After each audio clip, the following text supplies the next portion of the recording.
Three ordinary guys talking mortgage and real estate, and we're here to bring you some awesome stuff today, guys. What's up? What's up, Candido? What's up, Mark? What is up? What is up? What is up? How you guys doing this week? Good. It's a busy week with Boston sports. So, just trying to take it in stride. Got a nice day off today before more playoff action, the draft. It's a wild time to be alive over here. It's a fun and interesting time. Being from the East Coast myself, I'm right there with you, Candido, Boston sports. Lots of that going on. Of course, now I'm here in Texas, which we got some Texas sports going as well. Texas teams are in a lot of the playoffs also. But it's good stuff. Well, as always, guys, we're going to kick off with our wins and losses for the week. Mark, you feel like kicking us off today? Yeah. It's kind of a slower one for me. I took most of the week off and enjoyed some time in New Orleans, Louisiana. So kind of kicked back a little bit. So I don't really have a whole lot to report other than the fact that I have taken some applications, have made my normal reach outs that didn't involve phone calls. I didn't make any phone calls this week. Did my normal email blasts and text and stuff that got sent out. But outside of that, really nothing to report. Pretty slow one for me. But I do have some loans closing, and I have taken some applications. So hopefully that train doesn't stop. Awesome. Candido, man, give us the W's and the L's for the week. Sure. So as always, I start with the losses. So, for me, just kind of looking back at my production, first quarter, definitely wasn't where I wanted to be. Right. And I think the funny thing about this business is, obviously it has its ups and downs. And no matter what, you still need to try and stay consistent. And, that's really what I've been trying to do.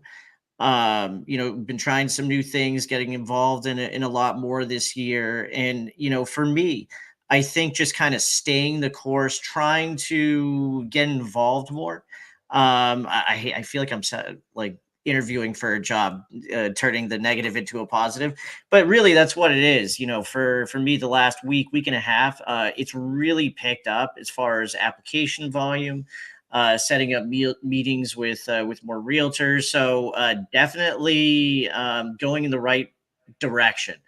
Another positive I would say is had an event this past Thursday for NAREP. I'm on the board of directors for our local chapter. It went awesome. Wasn't really sure how the turnout was going to end up. Honestly, it was fantastic. Full room, mostly realtors, and it was a really, really, really great event. So, hey, can't knock it. I'm really excited to be a part of that organization, and really happy it went positive. So, Sean, what about you? Your biggest weakness is that you care too much, right? I care too much. I can't help it. I just can't stop working. Yeah, it's such a weakness, man. So all right, I'm gonna start with the losses as well, with the shitty moment of the week, and really it's been the crappy moment of the last couple of weeks. And I use, I'm a planner head. I'm a planner nerd. I do planner, and in addition to my electronic methods. And shocking. The last couple of weeks have been more chaotic. I haven't been as diligent and vigilant with my planner, making sure I'm mapping out my days and my weeks on Sundays. And it's really shown up in my business. My days have felt more chaotic than they should, or than I would want them to. I've been getting back. I got back to that this week, and already it's made a world of difference. So that's been fantastic. But the last couple of weeks have been kind of chaotic. My win, I would say, came yesterday. Highlight, my calling efforts. Every day I'm doing outbound calling. I'm prospecting. After all, we are in sales, so I'm prospecting pretty much every single day from roughly 10 a.m. to noon or so. And yesterday, I was able to land 3 agent meetings, new to me agents that I'm going to get to sit down with, learn about their business, and really see if it's going to be a good fit for us to be able to help each other grow and do business together. So landed 3 agent meetings yesterday out of, not even a ton of calls. I didn't make 100, 200 calls. I probably made, 30 calls yesterday and landed 3 agent meetings, which was fantastic. So huge win yesterday. Looking forward to getting to know those agents and learning how I can help build them up, help them grow, and we can be an effective team. Candido, why don't you talk about, why don't you talk about our topic today? I'm excited. Are you excited? I'm always excited. That's a silly question. You're a very excitable guy. Yeah, hard worker, excitable guy. What can I say? So, this week we were trying to figure out what we're going to talk about. And I think it's extremely relevant, especially this time of year. There's a lot of events, a lot of things going on. And how do you represent yourself? So, AKA branding. It's something that's important, obviously. I would say, especially both, because I want to get into this not only from a social media perspective, but it's one of those things. Hey, if you're showing up like this super outgoing person online and then in person, in real life, you're just kind of boring. And you use any excuse to talk about social media. So you absolutely make about it. So Mark, man, hey, real quick, let's throw it to you. So when you think of branding, kind of what comes to mind? What do you think about? I think in mine it's definitely evolved over the years. And it went from, I think when I was still learning about what I wanted to do with it or what branding could do for me, I think I focused more on creating something around look at me, right? And instead of making something more memorable in the eyes of the prospect. So when I first started, it was the Mark Sullivan Mortgage Team, right? Which is memorable to nobody except for my mom, we went, and then, I changed it to Apply with Sully, which very few people call me. I don't know why I went with it. I just thought it was catchy. Again, it was a dumb move. I had that for a long time. My assistant was actually named Sully. So that was kind of crazy for a little while because were you applying with her? No, you're applying with me. Anyway, it became a thing. So I used that for the longest time. And recently, I was talking with somebody and they're like, you need to make it something catchy that they can remember you, but it's something that's it's something that applies to the prospect, something that applies to them. And so I've recently changed it to Approved with Mark. And when you say it that way, it's like the prospect says it, hey, I'm approved with Mark. And that branding is now being pushed across all platforms, all emails, websites, everything, to where whenever they're reading anything from me, it says Approved with Mark and again, I changed it from apply to approved because they don't want to apply, right? They want to be approved. So I went that direction with it. I'm extremely happy with it for the first time in my life. And it's been, I've received unsolicited positive feedback on it too, which is really exciting. Awesome. That's always a good thing. And I know a lot of times, in many business industries, when we think or when business owners think of branding, a lot of times the first thing that comes to mind is, oh, my logo, and that's my brand, and that's what I have out there. And so I think that, my personal belief is that branding is more than that. Branding is more than just your logo. Now, does your logo need to align with your brand? Absolutely. I think it does. I believe that it does. But ultimately, in my mind, your branding and in the mortgage industry, we all work for companies typically. And so we, our companies are branding themselves. And every once in a while we have a company that, that will brand us individually. But I think as loan originators, as real estate agents, it's important that we focus on building our own brand. The truth of the matter is we work in an industry where it's a little bit transient, right? We don't know, that we're going to be with the same company forever. We like where we're at. We feel like we're going to be here for a long time. But in the event that changes, maybe the company goes in a different direction, maybe our values change, we want to be able to have and build a brand that can go with us. And that's not specifically tied to any one company. And so for branding ourselves, not only is it just your logo, but in my mind, it's really what your brand stands for. What's the meaning behind your brand? Do you stand for, high quality? Do you stand for speed of process? Do you stand for, white glove service? Like what does your business actually value and stand for? Quick example. My brand, I've really tried to build a brand that focuses on financial fitness, financial literacy. And so I bring that into other aspects of my business. So I think it's definitely more than just your logo. Candido, you've got a take on this as well about what your brand says about you. Why don't you touch on that? Yeah. So, you hit it right on the mark. Mark, that should have been yours.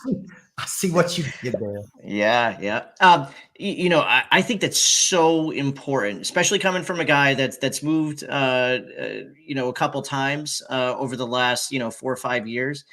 It's so important that you are building a brand based around what you do, right? You can, sure, it's great to be creative and to be able to use the company that you work for, but you leave that company tomorrow, guess what? You got to almost start from scratch. So, Sean, I just 1000% agree with you there. For me, it's all about branding. To me, is all about what people say about you when you're not in the room. And I think that's something that you want to go ahead and try and take with you with every single thing that you do.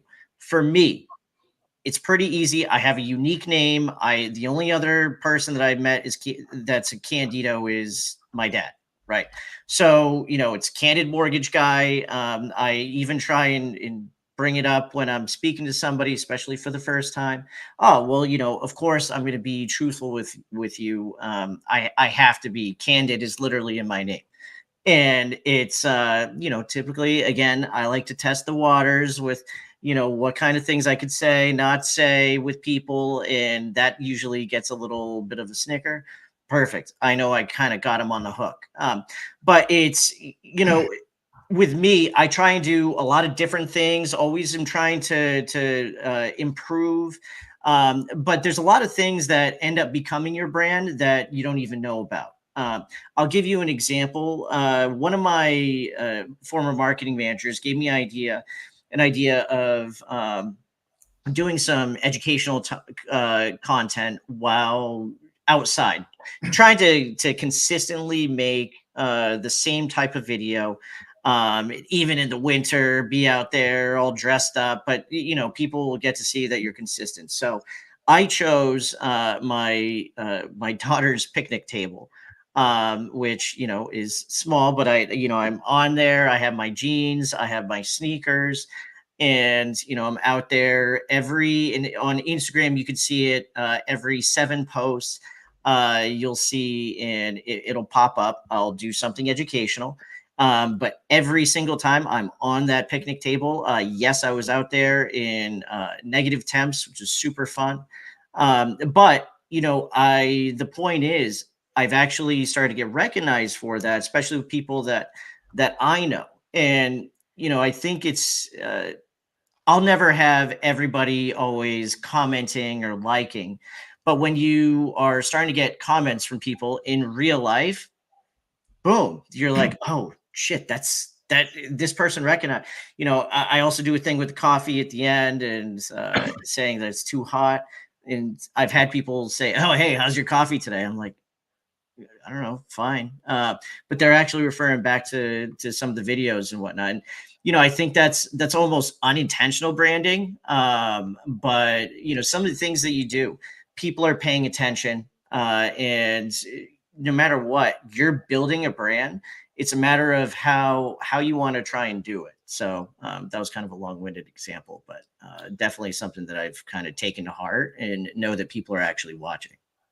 So Mark, you've kind of talked about the development of your focal point with some branding over the last several years. So kind of give us a little bit of, pull back the curtain a little bit for us and talk about kind of some of the values that you try to instill within your brand. Yeah. So I think, and definitely the focus on Approved with Mark is because a majority of my marketing is solely focused around, the full underwriter pre-approval, our $5,000 guarantee, and like the full force of my marketing is almost completely behind that. And so I'm constantly talking about how my pre-approvals are better than everybody else's, and how we go as far as we can in the approval process to make sure that our clients' offers are getting accepted, at a higher rate, or at least have a better chance of getting accepted.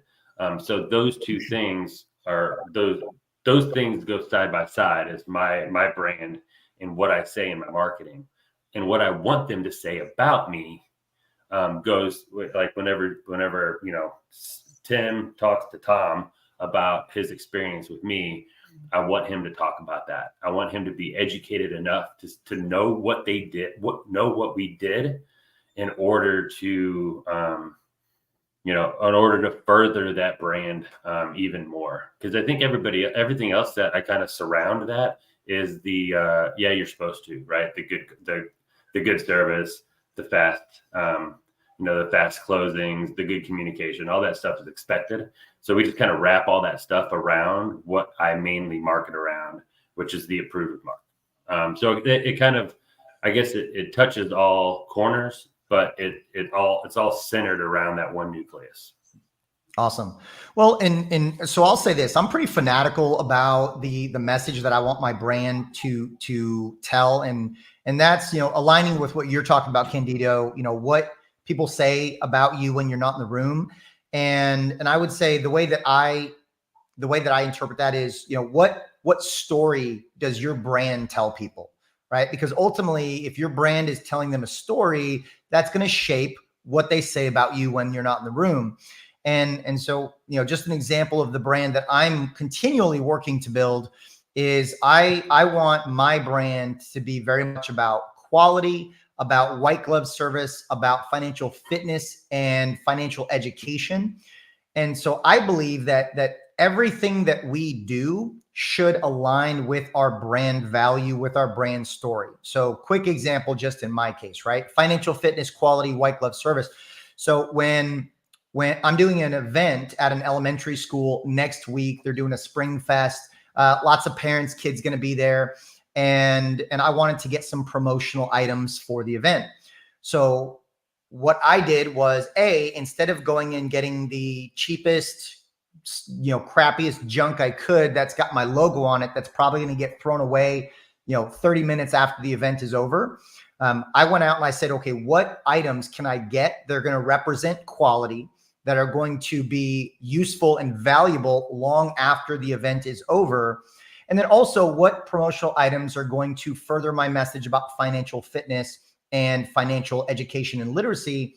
And so a couple of the items that I've got was I ordered some branded piggy banks, some little piggy banks for the kiddos. So that way I can promote saving and talk about saving. I also ordered Finance 101 books, picture books that make it fun, learning about money and finance for kids that I can give out, and that parents will appreciate. Kids may not enjoy, but parents will appreciate. But the books make them fun for the kids. So again, promoting financial education and literacy. And then, I kind of, extending that a little bit and going from financial fitness to just kind of fitness in general. I also ordered some higher quality water bottles. Kids nowadays, especially my kids, every day they're drinking tons of water throughout the day. And so I feel like that's an important aspect for kids, individuals, is to drink more water. So along the fitness lines, I got branded water bottles and then a number of other items. But my point being is, when I said, okay, I want to order promotional items, I didn't just say, okay, well, what's cheap and what could I put my logo on? I said, okay, what promotional items actually resonate with my values, with the brand message that I want to have? And I focused on that. Cost me a little bit more money, but it aligns with the values. I'm not giving people mixed messages about my brand. I don't know, Candido, what are your thoughts, or any other notes that you think make sense? That, 1,000%. And, I think it's also important to note, look, your brand it's something that we want to show our personalities throughout. It's, if you are going to just post and show up for everything real estate, great. But what else is there to you? So, it's important. Like, we're all dads here, right? I probably post more sarcastic ass stuff than anyone, but it's very quickly, by just going through any of my social media, you could tell, look, I'm a dad. I have a sarcastic sense of humor, love sports. I get my 10,000 steps every day. So there's other things to me that you should be able to tell pretty quickly. Other than, oh yeah, he's in real estate. Oh yeah, he does mortgages. So, I wanted to make the point, like, your branding, whether you're being intentional about it or not, is literally everything about you all combined. So, it's important to note that, yes, it's important to always be showing your wins, showing up when people are thinking about real estate, but you want to be relatable in other ways too. So to me, that's just a point I wanted to get across, because while yes, your branding can be, candid mortgage guy and all this stuff, sitting on a picnic table, great. But it's also, oh yeah, he took a funny picture of his kid being a nut job. Oh, I can relate to that. And that's, I think really what ultimately you want to walk away with, like, oh, okay. Yes, my brand is important, but also it's so much more than just the real estate and mortgages, Well, and it needs to align with your values for sure. If who you are doesn't, if your brand is telling a different message than who you are, then there needs to be some internal alignment that happens. And Mark, what are your thoughts on that? Is just having your brand reflect your own personal values in addition to the values that you want for your business? Yeah, I mean, I think it depends on the person. I think it depends on the person. I think it depends on what your brand is, and if it's something that you can. Yeah, I mean, your brand is you, right? So, anything that you bring in personally is going to impact your brand, whether you want it to or not. How much it impacts it is just going to depend on the individual person. Like with Candido is bringing his kids into things a lot, right? I rarely post anything on Facebook about my son. So I think how I interact personally has less of an impact on my brand than Candido's does. But I think what Candido does is a positive impact on his brand.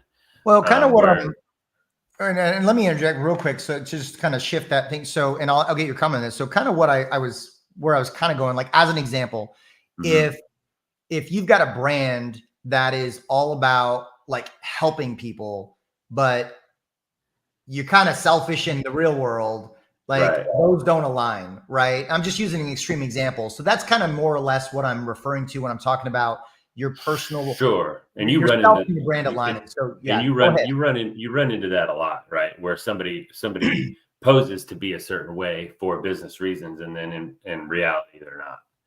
I think that's something that's pretty easily, I mean, you can see it, right? And if you want people to see that as your brand and make that a believable message, then you need to do things in your personal life that matches that. That code or whatever it is that you want it to, whatever it is you want people to see. And if you don't, then it's just not, it won't be believable. And if they don't believe that part of it, they're not going to believe any part of it. So yeah, for sure. Like it all goes hand in hand. Yeah. Do you ever run into that, Candido, as far as like brand and personality, personal behind the scenes, not matching with businesses that you've seen or interacted with? all the time. And I will say, something to be very wary of when you can. I personally think try to be Switzerland, try to stay neutral. We're coming up into election season. It's going to be an interesting time on social media. So I would just try and stress to people, look, no matter what your politics are, if you want that showing up in your brand, then that's fine. Go ahead. Let that be known. If you don't, then don't. You get to go ahead and control it. Just be wary. It's a very polarizing time that's coming up, and yeah.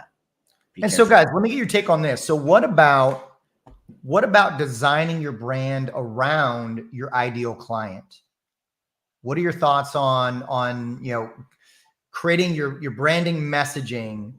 Instead of saying, okay, I want my brand to be this, you say, I want my ideal client is this, and this is the messaging that resonates with my ideal client. I'm going to brand around that. Kind of reverse engineering that. What are your thoughts on going that route? If somebody on here is maybe thinking about, hey, I know my ideal client, but I don't really feel like I have a brand. What are your thoughts on that? I mean, I think it's important to be able to also try and change over time as well. But to obviously you want to be reaching a certain segment. When your messaging is a little bit more targeted, I feel like that's probably a good thing. So yeah, I mean, if you're able to kind of figure out who your ideal client is and tailor whatever branding or messaging towards that audience, I don't see why that couldn't help. But at the same time, you also want to try and think a little bit outside the box too. I would say you don't necessarily just want to kind of box yourself in as well. I don't know. What do you think, Mark? Yeah, I'd say, I've seen a lot of people do it and do it pretty successfully when they're branding just to a specific person or they're talking to a specific person. You just better be careful. You better hope that that's your, I mean, if you're going to build a brand, building a brand takes a long time to do. You better hope that ideal customer remains your ideal customer, right? And being able to predict how the changes in the industry are going to impact how that is your ideal customer and if that remains to be your ideal customer. So I think branding more around who you are and who you are as a business is a much more sustainable practice. Unless you want to be in a specific niche forever and you believe that niche is always going to pay you. That would be my initial reaction from talking about that. For sure. 1,000% agree. If I was candid first-time homebuyer guy, I would really be boxing myself in to, have to change down the road, right? So just kind of something to keep in mind. Guys, I think we beat the branding horse to death. I don't know. Any other notes, thoughts on branding that we want to make sure that we share with everyone out there? No, I mean, I think this was a great conversation for sure. Awesome. Well, with that being said, then I just want to say thank you to everybody for tuning in to this episode of the Reload Show. Appreciate if you're watching on StreamYard. Thank you for being here. If you're watching on YouTube, we appreciate you. Make sure to hit that subscribe button so that way you know when we are going live. But we are here every Tuesday at 11 a.m. Central, 12 o'clock Eastern, 9 a.m. Pacific. Wherever you're watching, we are here for you. Mark, Candido, always love getting it together with you guys. Tune in next week for episode 26 of the Reload Show. Appreciate you, everybody. Go Boston. Go Boston.